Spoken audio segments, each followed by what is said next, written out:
नमस्कार दोस्तों। Law of one यानी एक का कानून, या कह लीजिए एक का ज्ञान, या कह लीजिए एक के तरीके, यह उसका 13वें सत्र का तीसरा भाग है। दोहराया जाता है कि इस किताब द्वारा दी गई सभी सूचनाएं और जानकारियां आप जान भी सकते हैं, मान भी सकते हैं, नज़रअंदाज भी कर सकते हैं और सिरे से खारिज या नकार भी सकते हैं, क्योंकि यह आपकी फ्री विल है जो कि अनंत रचयिता द्वारा आपको दी गई है। एक बात और कही जाती है कि लॉ ऑफ वन पूरी तरह से फ्री है सभी के लिए। यदि कोई इकाई या व्यक्ति इसको निजी स्वार्थ के लिए इस्तेमाल करे तो वह उसकी व्यक्तिगत जिम्मेदारी होगी। तो दोस्तों, जैसे कि हमने पिछले सत्र में जाना कि ब्रह्मांड की रचना कैसे हुई, और हमने थोड़ी बहुत चीज़ें और जानी कि एआई में और क्या कहते हैं अनंत रचयिता की बुद्धिमानी में क्या फ़र्क है। बेसिकली फ़र्क क्या है तो दोनों ऑलमोस्ट देखने में एक जैसी। एक बिल्कुल उसकी आर्टिफिशियल है और एक बिल्कुल प्योर है। एक में जिंदगी है, दूसरी डेड है। तो अब हम आगे चलते हैं इस सत्र में कि डॉन क्या कहते हैं और रा क्या कहते हैं। तो डॉन अगला सवाल करते हैं, क्या आप बता सकते हैं कि अनंत बुद्धिमानिता के व्यक्तिगत हिस्सों ने कैसे हमारी आकाशगंगा को बनाया, कि उस हिस्से से हमारी ग्रह प्रणाली को कैसे बनाया गया, यदि ऐसा है तो यह कैसे हुआ। तो यहाँ पर डॉन कहते हैं कि आप हमें ये बता सकते हैं कि रचयिता ने जो अपनी प्योर इंटेलिजेंस है, अपनी जो दिमाग की शक्ति है, जितनी भी ये तरंगे फैला दी, उनसे हमारे ग्रह कैसे बने। मतलब हमारा सूरज, सूरज के आसपास जितने भी ग्रह लगे हैं, ये सारी किस तरीके से बनी, क्या आप हमें इसका बता सकते हैं। तो रा कहते हैं, शायद हमने आपका सवाल गलत समझा है या फिर हमने इसका जवाब दे दिया है। क्या फिर से ये सवाल पूछ सकते हैं। तो डॉन कहते हैं, सबसे पहले हम पूछना चाहेंगे कि जिस ग्रह प्रणाली में हम हैं वह कैसे विकसित हुआ। क्या यह सब एक ही बार में बन गया था। पहले हमारे सूर्य बना और फिर बाकी की चीज़ें बनी, मतलब बाकी के ग्रह बने। तो रा कहते हैं, यह प्रक्रिया बड़े हिस्से से मायाजाल के छोटे हिस्से तक हुई। जैसे सह रचयिता ने फोकस करके अपनी आकाशगंगा बनाई, इससे ऊर्जा के जो पैटर्न बने, उन ऊर्जा के पैटर्न से आगे अपना फोकस विभिन्न दिशा में लगाकर अनंत बुद्धिमानिता की सचेत जागरूकता का इस्तेमाल किया गया। दोस्तों, सचेत जागरूकता का मतलब है कॉन्शियस अवेयरनेस, मतलब एक जिंदा सोच। जागरूकता का मतलब होता है जानकारी, एक जिंदा जानकारी। इस प्रकार यह सौरमंडल जहां आप रह रहे हैं, इसने भी अपने पैटर्न बनाए, लय बनाया और अपने प्राकृतिक कानून बनाए, जो अपने आप में अनूठा है। हालांकि यह प्रगति आकाशगंगा के कुंडलीदार यानी स्पाइरलिंग ऊर्जा से सूर्य की कुंडलीदार ऊर्जा तक गई, फिर सारे ग्रहों के कुंडलीदार ऊर्जा तक गई, जिससे उस ग्रह की पहली घनत्वता में जागरूकता या चेतना आ गई। अब दोस्तों, यहाँ पर जो इन्होंने कहा ना प्राकृतिक कानून बनाए हैं जो अपने आप में अनूठा है, वो इसलिए कहा यहाँ पे क्योंकि हर ग्रह पे ना चीज़ें अलग अलग तरीके से बनी हुई हैं। क्योंकि एक एक्सपेरिमेंट सा है कि भाई ये ग्रह मुझे ऐसे बनाना है, ये ग्रह मुझे ऐसे बनाना है, इसमें इस तरीके की चीज़ें होनी चाहिए। अब जैसे हम भी होते हैं ना कि भाई आज बनेगा जी वो क्या कहते हैं, वो शाही पनीर।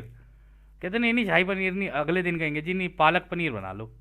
फिर उससे अगले दिन कहेंगे नहीं नहीं, आज तो दाल मखनी चाहिए। फिर अचानक से पीछे से कोई बोल पड़ेगा, जब दाल मखनी बना ही रहे हो तो फिर तंदूरी रोटी भी बना ही लो।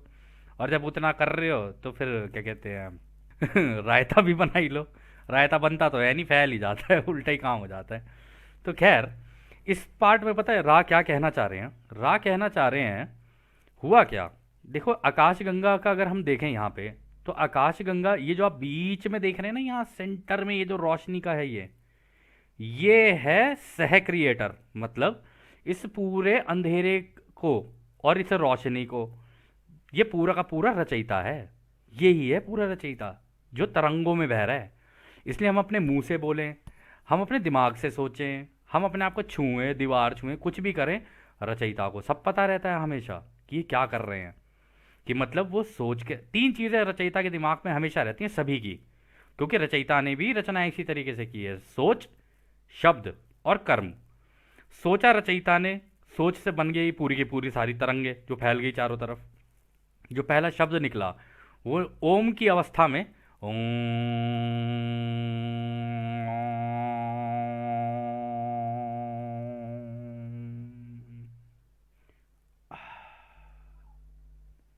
ऐसे निकला ये। मतलब ओम करते हुए आह निकला, पर वो तो रचयिता है। और जैसे ही ये हुआ, ब्रह्मांड में रचनाएं शुरू हो गई। रचनाएं किस तरीके से शुरू हुई? पहले हर जगह पे एक छोटा सा सह क्रिएटर बना, यानी रचयिता के बच्चे। ये जो बच्चे हैं फिर ये अपनी आकाश गंगाओं की रचनाएं करना शुरू करते हैं। और ये बच्चे ऐसे नहीं है हम जैसे बच्चे हों, ये हैं सुपर पावर, सुपर कमांडो ध्रुव हैं ये सारे के सारे। तो क्या कहते हैं, इन्होंने क्या किया, इन्होंने जगह जगह अपने ना इसी आकाश गंगा के अंदर, ये जो आपको दिख रहा है ना इतना सही पूरे रोशनी है, इसके अंदर क्या किया इन्होंने, जैसे ही आपने पिछली बार भी बताया आपको कि यहाँ यहाँ पहले पहले अपने सूरज लगाने शुरू किए। ठीक है, अलग अलग सूरज बनाने शुरू किए। सारे जब सूरज लगा दिए ना, यहाँ सूरज लगाने के बाद उनके आसपास यहीं से अंदर से कॉमेट की तरह फेंकते हैं और उसके बाहर जाके एक वो बन जाता है। जैसे हमारा सौर मंडल है ना, वो चारों तरफ सौर मंडल के अगर आप देखोगे, हम एक काम करते हैं सौर मंडल की एक वो देखते हैं, पिक्चर देखते हैं, उससे अंदाज़ा लगाते हैं।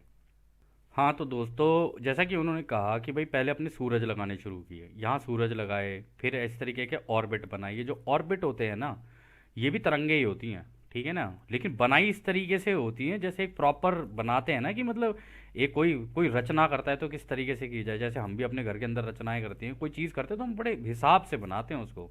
घर का भी अगर बनाएंगे तो जी उसका जो खाका बनेगा वो पूरा बड़े अच्छे तरीके से बनेगा। तो यहाँ पर जी मरकरी लगेगा, यहाँ वीनस लगेगा, ये अलग होना चाहिए थोड़ा देखने में, इसके अंदर की चीज़ें अलग होनी चाहिए, भाई यहाँ पे लगेगी धरती, इसकी थोड़ी सी अलग होनी चाहिए चीज़ें, लेकिन टेम्पलेट सबका सेम रहेगा। ये मतलब ऑलमोस्ट सारे देखने में एक जैसे ही होते हैं, लेकिन थोड़ी बहुत चीज़ें इधर उधर, थोड़ी बहुत चीज़ें इधर उधर। जैसे बच्चे होते हैं ना कि बनाएंगे तो हाथी, लेकिन कहीं हाथी की सूंड का रंग अलग कर देंगे, कहीं कुछ कर देंगे, कहीं कुछ कर देंगे, कहीं कुछ कर देंगे। तो इसी तरीके के एक्सपेरिमेंट से चलते रहते हैं ये। ठीक है, तो इस तरीके से अलग अलग जगह पे अपनी सूरज लगाएंगे और फिर उनके आसपास ग्रह लगाना शुरू कर देंगे। फिर इन ग्रहों को दे देते हैं और सूरज को देते हैं आज़ादी, अब तुम अपने हिसाब से करते रहो। ये भी इनकी इच्छा ही होती है कि हमें बनना है, ऐसे नहीं होता कि ये भी ऐसी बना बना के लगा दी, ये इनकी इच्छा होती है हमें भी बनना है, हमें भी जीवन चाहिए। ये उस जो सह रचयिता है उनकी भी सोच में ये उत्पन्न होते हैं अपने आप ही। सोच में आपकी जो चीज़ उत्पन्न हो गई ना, समझ लो वो उसकी कोई ना कोई इच्छा है, वो इच्छा की वजह से ही उत्पन्न होती है, वरना सोच में कोई चीज़ उत्पन्न नहीं हो सकती। सोच का मेन कारण है इच्छा, बस ये। इसी में एक और फिर हम लोगों ने देखा भी इस पार्ट में क्या कहा रहा ने, ये एक हमारे दोस्त ही हैं, उन्होंने हमें बना के भेजा, उन्होंने कहा कि अगर आप चाहें तो इसका इस्तेमाल कर सकते हैं। तो जैसे आप देख रहे हैं ये है पूरी की पूरी आकाशगंगा। ये अभी केवल हमारी आकाशगंगा की बात हो रही है, ऐसी तो पता नहीं कितनी अरबों खरबों पता नहीं कितनी बना रखी हैं, कोई लिमिट नहीं है, क्योंकि अनंत है सब कुछ। रचयिता ने तो सब कुछ ये अनंत बना रखा है, इसको काउंट नहीं कर सकता कोई भी। तो यहाँ पे बीच में जैसे ये सोने का सा इलेक्ट्रिक बार देख रहे हो ना आप, इसी तरीके का होता है ऑलमोस्ट देखने में। फिर क्या होता है कि जैसे हमारा जो सूरज है वो यहाँ पर मान लो आप, यहाँ पे हम तो बाहर की तरफ है, रियल जो एक्शन होता है वो तो यहाँ होता है बीच में सेंटर में। यहाँ पर भी जितने ग्रह हैं उन पर भी जिंदगी यहाँ है। ये मतलब अगर इस किताब के हिसाब से देखा जाए तो हर जगह जिंदगी है। तो वो कह रही थी यहाँ सूरज लगाया हमने, जब यहाँ सूरज लगाया तुम्हारा, तो अब हमने क्या किया, हमने इस सूरज की पिक्चर को यहाँ बड़ा कर दिया। ठीक है, यहाँ सूरज लगा दिया और यहाँ हमने अपनी धरती बना दी, इधर नीचे नीली सी छोटी सी, जैसा बना पाए वैसा कर पाए, लेकिन जिसने भी किया है ये अच्छा बनाया अपने हिसाब से। तो ये इसको कहते हैं इनर गैलेक्टिक सन, यानी ये सबसे बड़ा सूरज होता है जब। और ये जो हमारा वाला सूरज है यही अपने आप में इतना बड़ा होता है कि ये तो हमें लगता है कि हाँ ये छोटा है, छोटा नहीं है, ये बहुत बड़ा है। ये जो बाहर जो वो लक्ष्मण रेखा सी लगा रखी है ना, उसकी वजह से छोटा लगता है, ये बहुत बड़ा है ये। और उससे भी बड़ा ये होता है, बहुत ही, ये सबसे बड़ा होता है, क्योंकि ये रचयिता है, ये सह रचयिता है। जितनी तरंगे फैली हुई हैं वो रचयिता है और ये सह रचयिता है, यानी उनके बच्चे। तो ये क्या करते हैं, यहाँ से इन्होंने अपना सूरज यहाँ लगा दिया, ठीक है, अब इनके आसपास ग्रह बना दिए। अब इन्होंने क्या कहा यहाँ पे, उन्होंने कहा कि इन सब के अंदर चेतना डाल दी। चेतना कैसे डाली, अंदर से ना ये जो चेतना आती है ना, ऐसे यू रिंग बनाती हुई आती है, जैसे ये आ रही है ना, ये ऐसे स्पाइरल होते हुए जलेबी की तरह घूमते घूमते घूमते घूमते आएगी। और इनके ये कंपनता होती है, ये ही इनके अंदर कंपनता पैदा करती है, मतलब जैसे करंट की तरह होती है ना कंपनता।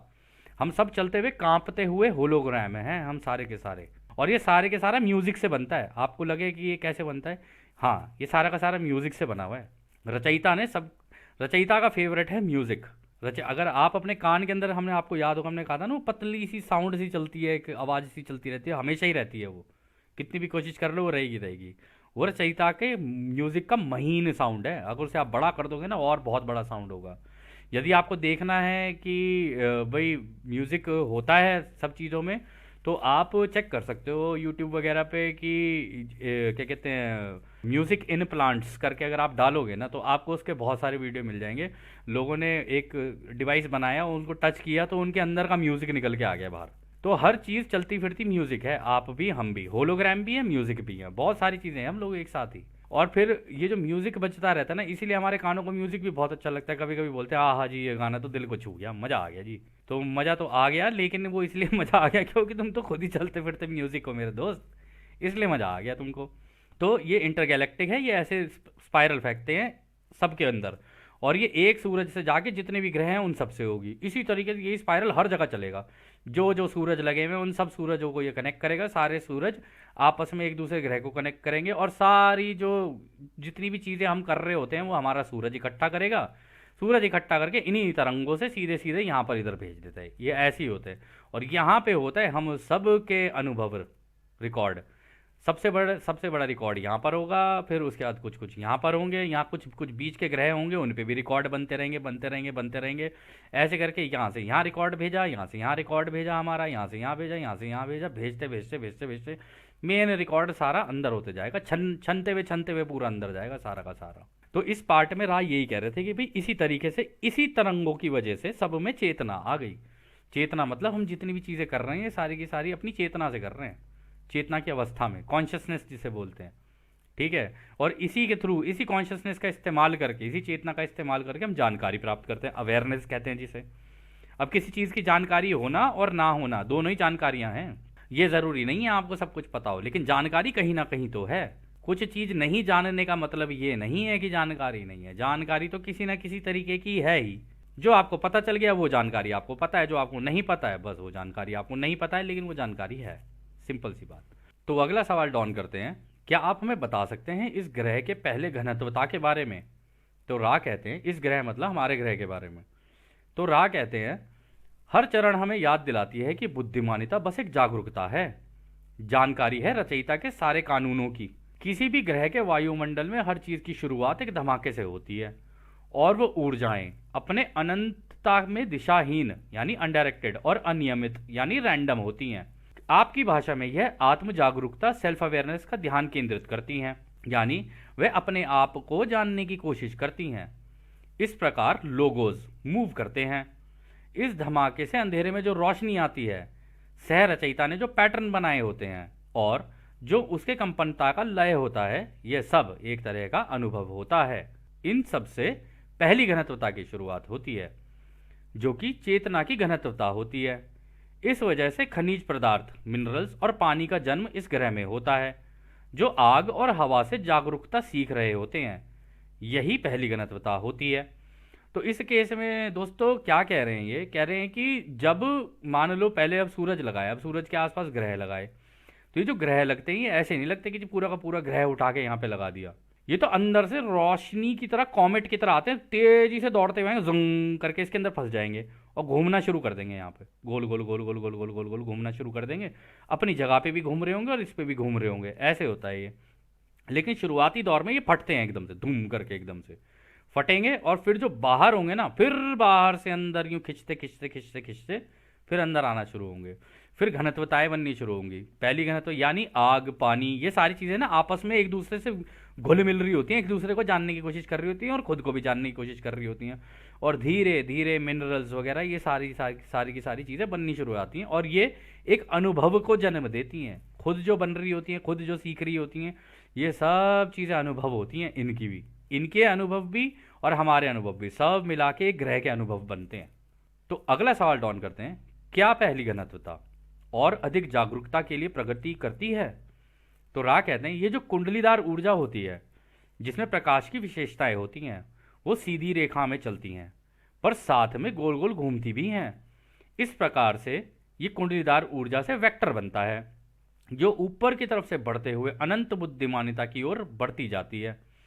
इस प्रकार पहली घनत्वता की सोच हमेशा दूसरी घनत्वता के सबक सीखने की तरफ जाती है, जिससे वे अपने इच्छा से आगे बढ़ते चले जाते हैं, यानी उनका विकास होता है, ना कि विघटन या अनियमित परिवर्तन, रैंडम चेंजेस जिसे वो बोल रहे हैं। तो कहते हैं कि ये तो बनता ही चला जाता है, बनता ही चला जाता है। पहली घनत्वता जो होगी ना, इसके हिसाब से अगर हम देखें तो ये जो है ना, ये आप देखो, ये इसे वेक्टर बोलते हैं दोस्तों। ऐसे ऐसे ऐसे ऐसे लच्छेदारी आती रहेंगी, लेकिन बीच में से एक लाइन भी चल रही है, सीधी सीधी सीधी सीधी। इधर से चेतना आएगी इनके अंदर, इनके जो अनुभव होंगे इस लाइन से सीधे सीधे सीधे सीधे यहाँ से अंदर जाते रहेंगे। इस तरीके से चलता है ये पूरा का पूरा काम। और इन्होंने यहाँ पर कहा राने की, ये जितने भी हैं ना, ये सारे के सारे अपने अपने अपने अपने अनुभव कर रहे होते हैं अलग अलग दिशा में। तो हम लोगों के भी जो अलग अनुभव चल रहे होते हैं अलग अलग दिशा में तो चल रहे होते हैं। आपका कुछ और चल रहा होगा, किसी और का, पड़ोसी का कुछ और चल रहा होगा, कोई और होगा, कोई किसी और का कैसा चल रहा होगा, कोई किसी देश में बैठा है, कोई कहीं बैठा है, कोई किसी और राज्य में बैठा है। तो इस तरीके से सबके अलग अलग अनुभव चल रहे हैं, लेकिन सारी चीज़ें एक साथ ही घट रही हैं। ये देखने में लगता है कि सबके अलग अलग अनुभव है, लेकिन घट सब कुछ एक ही साथ रहा है। वो इसीलिए क्योंकि यदि आप इस नज़रिए से सोचेंगे, इनके नज़रिए से सोचेंगे, या हमारे सूरज के नज़रिए से सोचेंगे, या हमारे ग्रह के भी नज़रिए से सोचेंगे, तो ये सारी चीज़ें एक साथ ही घट रही होती हैं और सारी की सारी इन्फॉर्मेशन ऐसे ऊपर जा रही होती है। तो इसी को वो कह रहे हैं वेक्टर बन जाता है। और इसी से पहली घनत्वता से दूसरी घनत्वता की इच्छा जागरूक होती है, क्योंकि यहाँ से तो चेतना चल ही रही है। अब पहली घनत्वता से पेड़ पौधे और ये सारी चीज़ें, मतलब वो बनेंगे, नदी पानी हवा, ये सारी चीज़ें बनेंगी। उससे फिर धीरे धीरे क्या कहते हैं, माइक्रो ऑर्गेनिजम्स आएंगे, फिर वो बड़े बड़े होते चले जाते हैं। उनसे पेड़ पौधे बनने शुरू होते हैं। पेड़ पौधे जो होते हैं वो, उनकी भी अपनी जो इच्छाएं होती हैं वो इस तरफ जाती रहती हैं। उनकी भी जितने अनुभव होते हैं वो भी इसी के अंदर ही जाते रहते हैं। तो डॉन कहते हैं, क्या आप बता सकते हैं कि विकास, ग्रोथ का क्या मतलब होता है? तो रा कहते हैं, कल्पना करिए यदि आप कर सकें, पहली कंपनता की खनिज पदार्थ या पानी का जीवन और दूसरी घनत्वता के पहले प्राणी के बीच में अंतर है। मतलब यानी जो पहली कंपनता खनिज पदार्थ हो गए, पानी हो गए, उनका जीवन जैसा हो गया, और दूसरी घनत्वता, और आप ये भी देखिए दोस्तों, नोटिस करके चलिए, दूसरी घनत्वता पहली घनत्वता में मिली जुली भी है। मतलब नदी के अंदर, समुद्र के अंदर दूसरी घनत्वता की ये जो मछलियाँ वगैरह घूम रही होती हैं, दोनों आपस में घुली मिली होती हैं। ये मछलियाँ हो गए, केकड़े हो गए, बाकी सारी चीज़ें भी हो गई, ये सारी तो घुले मिले हैं एक दूसरे के अंदर। कुछ बाहर निकल आए, कुछ अंदर रह गए, बस यही है कहानी। तो कहते हैं कि इन दोनों के प्राणियों के बीच में अंतर है। कहते ये गतिविधि, मूवमेंट, पहली घनत्वता से होती है और ये आगे चलना शुरू कर देती है। यही गतिविधि दूसरी घनत्वता की विशेषताएं होती हैं कि वो प्रकाश की ओर बढ़ने का प्रयास करता है, विकास करता है। अब दोस्तों आप भी सोच रहे होंगे, प्रकाश की ओर बढ़ने का विकास करता है, ऐसे कैसे होता है? तो अभी अगले सवाल में हम देखते हैं कि डॉन क्या कहते हैं। तो अगला सवाल डॉन करते हैं, ये प्रकाश की ओर बढ़ने का प्रयास, इसका क्या मतलब है? तो रा कहते हैं, इसका एक साधारण उदाहरण है दूसरी घनत्वता के विकास की, जो कि प्रकाश की ओर बढ़ने का प्रयास करती है। कि जैसे यदि आप अपने पत्ते, फूल पत्तों को देखें तो आप पाएंगे कि प्रकाश की ओर ही बढ़ता है। और दोस्तों आपने भी कभी कभी, हो सकता है कभी ध्यान दिया हो सकता है ना भी दिया हो, कि जैसे ही सूरज, जैसे मतलब सूरज ढलेगा तो पत्ते भी हल्के हल्के झुकने से लग जाते हैं नीचे, कि हाँ भाई अब नहीं मिल रहे हमें वो चीज़। और जैसे ही सूरज निकलता है सारे पत्ते घूम के सूरज की तरफ आते हैं। वाह वाह वाह वाह, मज़ा आ गया, सूरज आ गए, चलो चलो भाई, अपनी अपनी चटाई लगाओ, पिकनिक है, सारे के सारे अपना अपना खाना लेके आओ, बैठ जाओ। तू क्या लाया, तू क्या लाया, सैंडविच वैंडविच, ये वो सारी चीज़ें चल रही होती हैं उनके बीच में भी। ऐसा नहीं है कि वो जिंदा नहीं है, उनकी भी अपनी पार्टी चल रही होती है, अपनी एक अलग तरीके की। तो इसी को बोल रहे हैं कि वो प्रकाश की ओर बढ़ते हैं सारे के सारे। और ये सारा खेल प्रकाश का ही है दोस्तों। मतलब ये प्रकाश ना हो ना तो कुछ भी नहीं है। तो खैर अगला सवाल डॉन करते हैं, क्या पहली और दूसरी घनत्वता के बीच कोई भौतिक अंतर है? उदाहरण के तौर पर यदि हम दूसरी घनत्वता का ग्रह और पहली घनत्वता का ग्रह दोनों को यदि साथ साथ रख कर देखें, तो मेरे आज की परिस्थिति में क्या हम इन दोनों को देख सकते हैं? क्या दोनों दिखेंगे? मतलब पहली घनत्वता भी और दूसरी घनत्वता भी, कि ये क्या साथ साथ दिख सकते हैं? जैसा कि हमने बताया कि भाई पहली घनत्वता तो पानी हो गया, समुद्र हो गया, उसके अंदर मछलियां भी तो हैं। यही सवाल डॉन ने भी पूछ लिया यहाँ पे। तो रा कहते हैं ये सही है, आपके घनत्वता के सारे ऑक्टेव में ये स्पष्ट रूप से दिखेंगे। ऑक्टेव बोलते हैं दोस्तों अष्टक। ऑक्टेव का मतलब होता है पहली घनत्वता, दूसरी, तीसरी, चौथी, पांचवी, छठी, सातवीं, आठवीं। ये जो 8 का होता है ना, इसे ऑक्टेव बोलते हैं। म्यूजिक में भी इसको ऑक्टेव बोलते हैं। म्यूजिक में ये ऐसे चलता है, सा रे गा मा पा धा नी सा। सा से शुरू हुआ, सा पे खत्म हुआ, लेकिन अगर आप काउंट करोगे ना तो ये 8 ही निकलेंगे। सा रे गा मा पा धा नी सा, मतलब 8 का ऑक्टेव बन गया एक। अब इन्हीं के अंदर भी बहुत बहुत छोटे छोटे छोटे छोटे साउंड्स होते हैं। तो खैर आगे रा कहते हैं, परंतु उसके आगे चौथी से लेकर 7वीं घनत्वता अपनी आज़ादी का उपयोग करके चुनते हैं कि वो दिखाई दे या ना दिखाई दे। अब ये भी है दोस्तों कि पहली घनत्व सब, मतलब पहली घनत्वता से लेके आगे तक की जो घनत्वताएं होंगी, मतलब हमें जितनी भी चीजें दिखेंगी ना, हमें दिखेंगी दूसरी घनत्वता, तीसरी, पहली घनत्वता, ठीक है।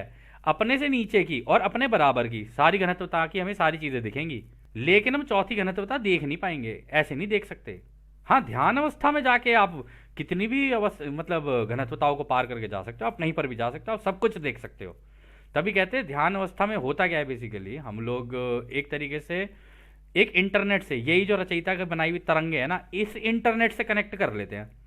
अब इस इंटरनेट के अंदर घुसने के बाद हम जो जो जानकारी मांगेंगे ना, वो जानकारी या तो इमेजेस के रूप में हमारी आंख के सामने आ जाएंगी, या खुशबू के रूप में आ जाएंगी, या कहीं पे कुछ चिकोटी सी कट जाएगी बॉडी के अंदर, या कुछ ना कुछ ऐसा हो जाएगा कि आपको पता चल जाएगा अच्छा ये इन्फॉर्मेशन ये और ऐसे मिलती है। तो ये ही कर रहे होते हैं जितने भी लोग ध्यान अवस्था में जाते हैं ना, वो इसी तरीके से कर रहे होते हैं, इन इन्फॉर्मेशन को ढूंढ ढूंढ के ला रहे होते हैं।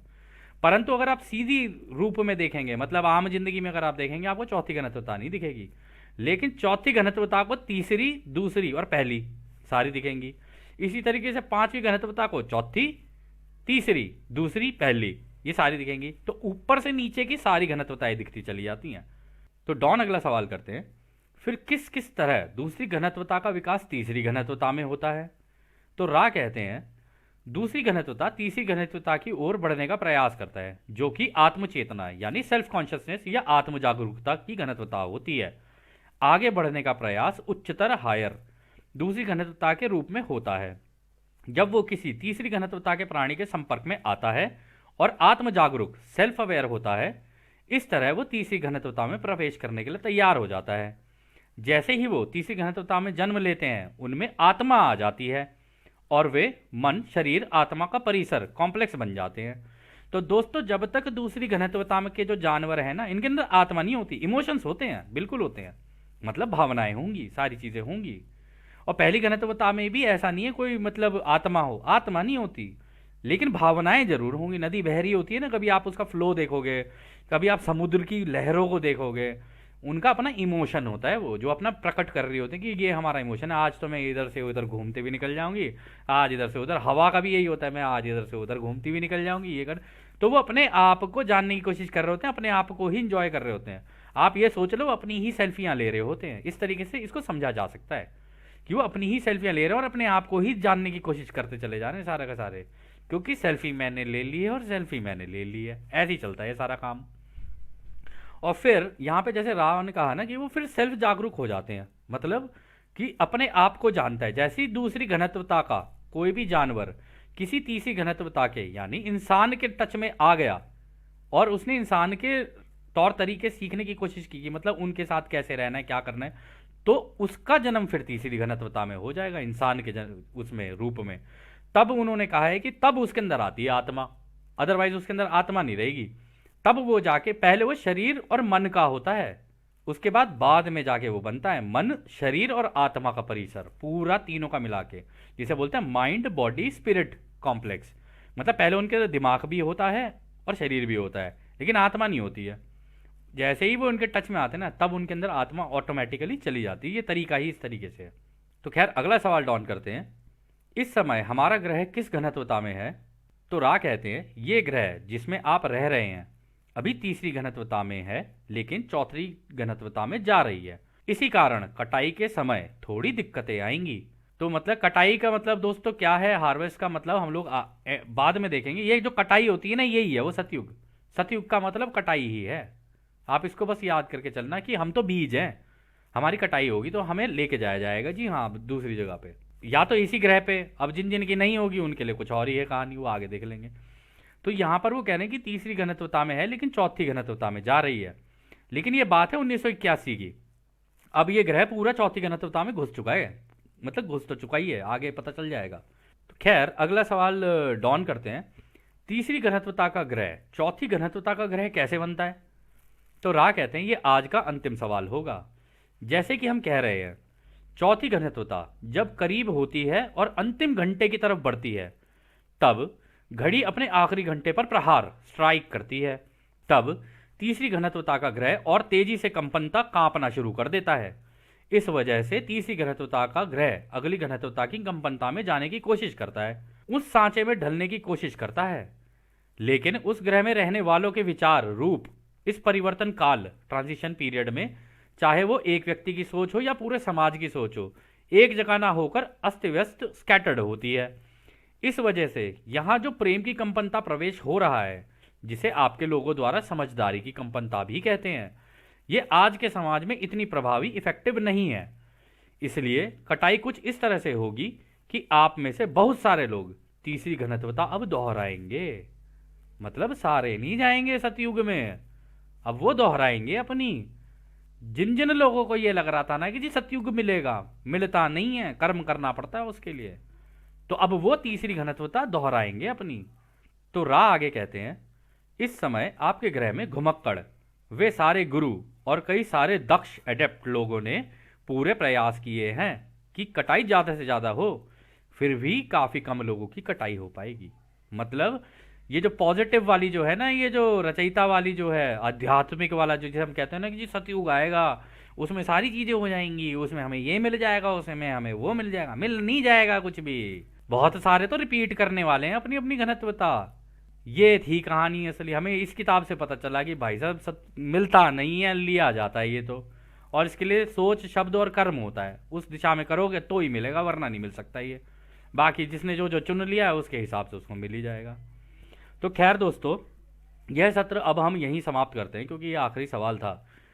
तो जैसा कि राह हमेशा कहते हैं कि अब हम आपको उस एक अनंत रचयिता की प्रेम, रोशनी, उसकी शक्ति और उसकी शांति में छोड़कर चलते हैं। आदने हमारे भाइयों, आदने वसु। धन्यवाद।